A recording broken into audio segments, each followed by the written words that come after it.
لكن أقولها الآن بكل وضوح: هناك فئة طيبة بدأت تتحرك في داخل النظام بصدق يقابل هاتين الفئتين.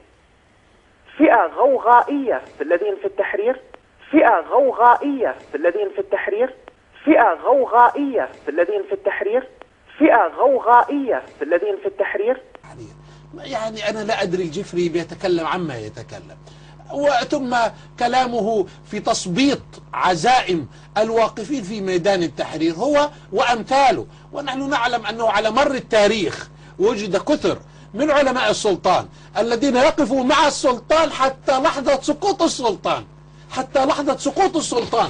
نحن نرى أمثال هؤلاء ولكنهم قلة. رأينا هذا ابن رفاعة الطهطاوي العظيم، محمد رفاعة الطهطاوي المتحدث الرسمي باسم الأزهر الشريف، يخرج من الأزهر ليأتي يقف مع المتظاهرين في ميدان التحرير، وكلنا نجل هذا. رأينا الجفري وهو يتكلم على المتظاهرين في ميدان التحرير ويقول غوغائية ويقول عبارات ما كان ينبغي أن تقال على أمثال هؤلاء الشرفاء الذين قدموا أكثر من 400 شهيد في الميدان، والذين قدموا الآلاف من الجرحى، ليقف في التلفزيون المصري اليوم أو بالأمس وهو يعني يسقط النظام ويترنح النظام ويقول للشباب لا تذهبوا إلى القصر الرئاسي، ويقول للشباب ممكن تحدث فتن وممكن تحدث كذا وكذا، ويحذر الناس. هؤلاء الشباب معهم من العلماء، من أبناء مصر، من أبناء الأزهر الشريف، ومن علماء العالم الإسلامي بأسره، من جاكرتا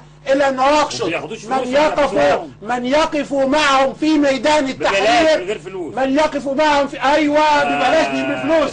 شكرا يا حاج أشرف، ببلاش مش بفلوس. خلي بالك أنا كان عندي كتير يعني واحنا عايزين نسمع الكثير. لا كتير والله يعني. لا عايزين نسمع الكثير مما يشرهم بالبنات. أنا عايز أقول هؤلاء العلماء الشرفاء، أبناء العالم الإسلامي وأبناء المدارس الإسلامية، حتى أبناء المدرسة الحبايب في حضرموت الشرفاء أيضا، منهم من يقف مع هذه الثورة العظيمة، من يقف مع هذه الثورة العظيمة. أنا خايف من أن التلبيس اللي بيعملوا علينا الآن الجفري، أنا آسف جدا، وفي نفس الوقت لما يخرج علينا مفتي مصر الشيخ علي جمعة الأسبوع الماضي يوم الخميس الماضي، عندما قال من يخاف على نفسه من صلاة الجمعة لا يخرج من بيته.